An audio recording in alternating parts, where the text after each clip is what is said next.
Today on Doodlebud, we got two brand new pens that came to me from Ensso. This time they're not made from metal, they are made from ebonite. And the cool thing about these is you're getting a sneak peek because these go live on Kickstarter on May 31st. So let's get you the details. So the pens both come in these boxes. Obviously the little one here for the little pen, this is their pocket Piuma version. And the other one we have is the full size, of course, comes in a bigger box. This is the full-size Piuma. And again, they're both in Nikko Japanese ebonite. So this is like a really high-quality ebonite. If you go onto their website, you will also see they have a shop where they make the Iboya fountain pens, the Japanese pens there. I've seen their pens. They look absolutely gorgeous. The ones in Iboya have more of a swirly pattern, multiple colors with their ebonite. This is just a very simple black ebonite. This is going to be a tricky video with contrast. I'll do whatever I can. It has a little bit of a finish on it too, so you still get a bit of a tactile feel. I'll hold it up to the mic so you can hear it. So you still have a little bit of a machine finish, so you get a nice grip on it as well. This is just like the other pocket Piumas. So I have here the anodized version and the titanium version. So they're all the same pen. You can swap parts. So if you wanted to have the world's first ever titanium ebonite pen, now you can do that if you own both versions. But all the parts, they fit onto each other. So the same profile, if you are a fan of the pocket Piuma, well, here you go. So this pen, the little ebonite version, of course, is much lighter. Titanium is the heaviest one. Aluminum's lighter, and this is much lighter. We'll get it on the scale along with the full-size Piuma as well. This one comes undone. Very similar style and profile. I'll put everything side by side. It doesn't really post. I mean, you put it on there, but it's a little bit wiggly. I don't think it's meant to be really posted, but uncapped, it's a decent sized pen. I got a pretty big hand, and I still find this pretty comfortable, especially because it's got some nice kind of girth to it. The dimensions are quite friendly depending, no matter what hand size you have. Is one of the cool things with the pocket Piuma. It starts off so tiny and ends up being quite a full-size pen. Let's just compare the two of them here. So if you uncap it, line them up here at the front, you could see the pocket version, when you cap it, actually is even a little bit longer. So we'll go through the dimensions and weight and do size comparison. I've had these pens for about a week now, have played with them. They have both worked absolutely just perfect and spot on. It has been very interesting for me because I typically like a little weight to my pens. And these are, I would say, probably the lightest, if not one of the lightest pens I own. But I tell you what, if you have a challenge with your hand getting sore from a lot of writing, you're not going to have that problem with these. They're quite comfortable, nice dimensions to them as well, but ultra light. So if metal pens are a little too heavy for you, you're not going to have a problem with these ones here. And same if you don't like a metal section, it's still quite smooth, but it's a different grip sensation. Yeah, so it's just a really nice fit and finish on it. As usual, I haven't had any issues whatsoever with Ensso pens, and they go together quite nice. The threads are really nice and smooth. This one here, the full-size Piuma, so this is a cartridge converter. Comes off here, so it has a full-size converter here. I think this is a Schmidt converter. Yes, we can see there, it's a Schmidt converter. So this takes your standard international converter and then your standard cartridges as well. For the pocket version, this is actually kind of neat. So with the pocket version, just like with all the other pocket versions, it takes, the short international cartridges, but you can see there's a little O-ring right there. Okay, so this one is also an eyedropper. Plus, as a test, I know on the site it says you can take the little bulb converters. Well, I picked one of those up at a local pen shop here in Hokkaido in the Lower Mainland, and I want to see if that works in here too. But this thing is an eyedropper. It's been in my pocket. I took a chance just to, I always get a little paranoid with eyedropper pens, but I was a little bit worried carrying one around with me as a pocket pen. I haven't had any issues. No pants were destroyed in the testing of this pen. So let's go through, show you the filling system and how this all works. So I got one of these little Kaweco bulb syringes. So it does slip in here. I tested it just before I got on. But as you can see, the collar does go in there pretty deep. When I pulled it, I don't know if I pulled the sack out a little bit. I haven't used one of these yet, but it's not going to hold too much ink. But if you really want to have a converter, You just give it a squeeze there. My tripod's falling down. You just give it a squeeze there. But then when you go to pop it out, you can see there's not much collar sticking out. So let's see. Yeah, yeah, that's what's going to happen. Okay, so got a quick little plier there and pulled it out. But as you can see, we had a bit of a sacrifice. So I'm not sure if there's a different squeeze converter that's maybe a little bit robust. But yeah, when that pops in there, there's only a hair of the collar, so you can't really grab the side to pull it out. You're pulling on the sack, and as you can see, that's what happens. But the main reason you get it is because it's got the eyedropper, and you know, the cartridges are going to hold more than that sucker anyways. But we got a nice little O-ring that's on here, and a good thing that's in here too, as you can see, there's a nice little groove to hold the O-ring in nice and secure. Obviously, you'll put some silicone grease on the threads and everything. Speaking of threads, got that flash on so you can see we got threads here to go into the main body. But this edge here, it's nice and smooth. There's no threads on. So what that means is when you go to put everything together, you don't have threads going over top your O-ring. So when you snug everything down, the threads aren't going to come down and mash up that O-ring. It is ebonite, so it could probably handle it. But when you're sealing it up against an O-ring, you don't want threads to be in there. So it's nice and smooth. They remove those. So you have a nice seal onto that O-ring to prevent the ink from coming out of this pen. I will ink the pen up as an eyedropper, by the way. It holds about 2 milliliters of ink, but I'll show you how you ink this pen up as well. But before I do ink up the pen, no video would be complete without glam shots.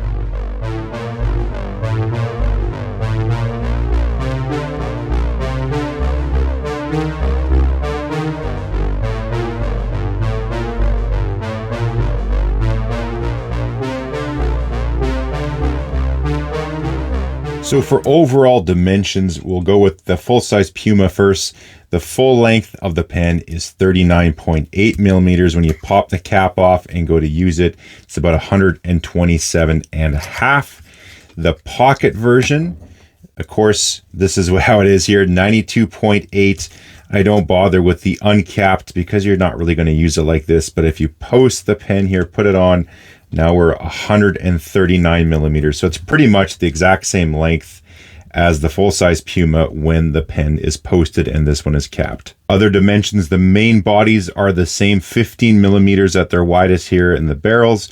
And the sections are both about 25 millimeters long and taper from about 12.5 millimeters up here to the narrowest part down here near the collar at 10.5 millimeters. As you can see here, both pens feature a number 6 Bock nib. These ones are blacked out to go with the whole black ebonite theme, and your standard feed on there as well. It's just the standard ABS plastic feed, not an ebonite feed. The nib and feed unit just slide out, no problem like that on the pen there as well.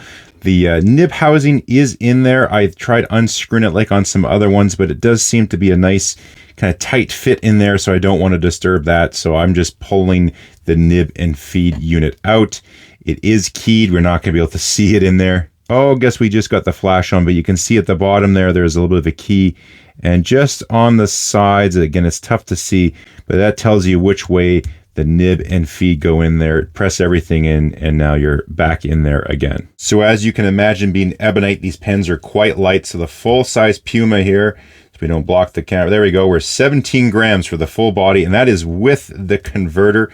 When you go to use the pen, the cap doesn't weigh too much, but yeah, you're shedding, what, 3.7 grams, so 13.3 left over. The pocket version will be even lighter. We are fully empty now here, so 11 grams. I'll leave it like that because you're going to put the cap on when you go to use it. So let's eyedropper the pen. I'll show you that, and then we'll see. I think it holds about 2 milliliters.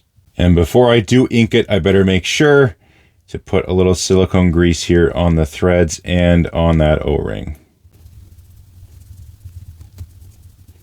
So this might be tricky to do on camera, but we'll see. When you eyedropper it, you got to be mindful of how far the body goes in. You don't want to come right to the brim, of course, screw this in, and then ink's going to go somewhere. So you got to leave yourself enough so you can do like a quick measurement, have a look how far that's going down. And it looks like, if you can see in there, we're pretty much just going to go to the bottom of the threads. You can maybe go a little higher up, but I'm just going to fill it right to about that point. And let's see if we can do this on camera. So I got this handy little filler that I use, the, what is it? The Fan Moo. I don't know what this is even called. Maybe it's Moon Man now on AliExpress. I've mentioned it before in some other videos. And let's see what we can do here. We'll put it in the ink. As you can see, it's Diamine Sherwood Green. Don't know if you can see that. We're just at the bottom of the threads. And then trying to be mindful, we got that silicone grease. I just ran it back and forth a couple times just to ensure nice coating. And it shouldn't overflow. There we go. Let's weigh this pen now. We were 11 grams before. We're all filled up as far as I'm comfortable going. And there we are, 13 grams, so about 2 mils of ink. Another pen, the full-size Piuma, is pretty close to dimensionally, is the Italia that I have. This is the titanium version with my custom anodized job, if you catch a load of that one. But the overall length on these two pens are almost identical within about a fraction of a millimeter. This one being 139.3, this is 139.8. And same thing when you remove the caps as well. They're pretty close to each other, I think within a millimeter or so. Let me do a quick measurement for you. So 127.5 on the Piuma and 125.5 on the Italia. And just a couple more pens for context. We have a Namisu Horizon, very similar style and shape, Pilot Metropolitan, and a Lamy All-Star.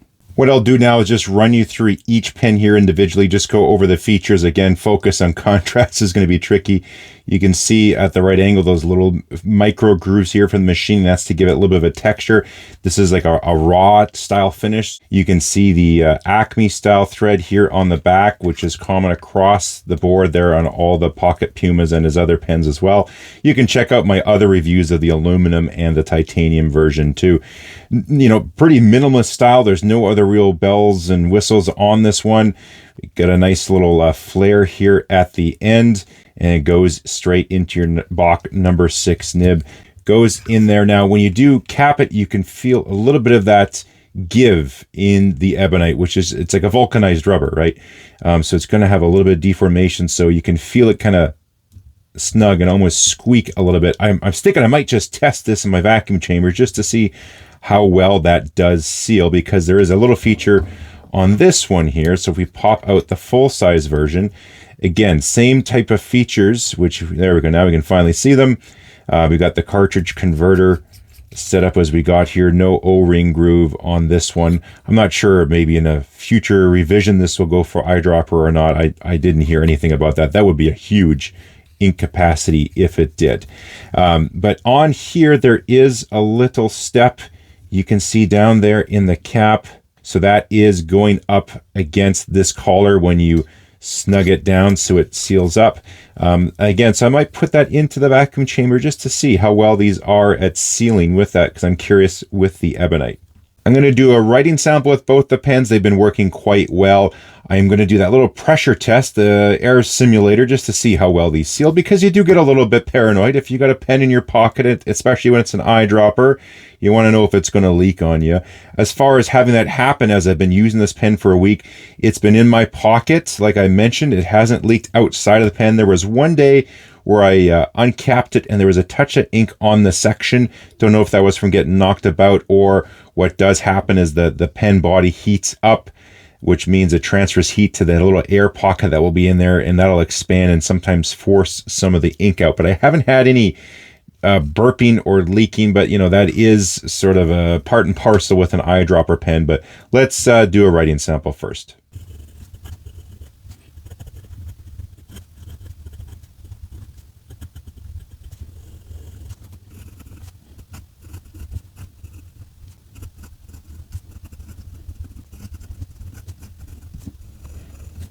When it comes to performance, both of the pens have worked very well. Just right out of the box, I inked them up and they worked. I believe this is Diamine Oxford Blue, and this is the Diamine Sherwood Green ink. What I'm going to do now is prepare the pens for my quick little experiment, the vacuum chamber. Just going to take the cap off and just clean it all in and out to make sure there's no ink on it whatsoever. So that way, when I take the cap off, I can go back in and check to see if there's some new ink.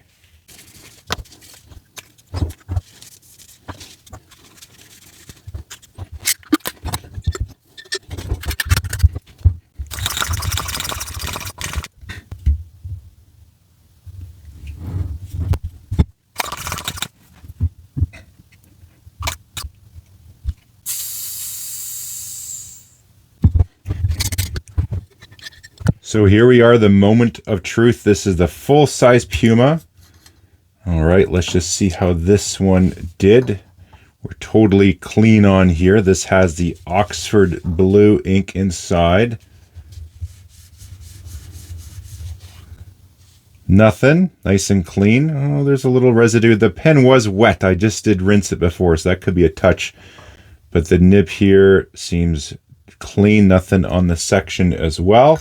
Now, the eyedropper. So I did it sort of worst case scenario. Nib down. Let's put this here just in case I speak from experience. Oh, that's a nice surprise. There's a couple drops of ink on the nib there, but let's see how we're doing down in the barrel. Sorry, in the cap, I should say. Okay, we got a little bit down in there for sure. It wasn't totally free of any leaks. How bad is it? Yeah, not too bad. I don't think it's going to come outside of the pen. I haven't had that. So there we are. There is the Ensso Ebonite, the Nikko Japanese Ebonite pens, the full-size Piuma, and the little pocket version.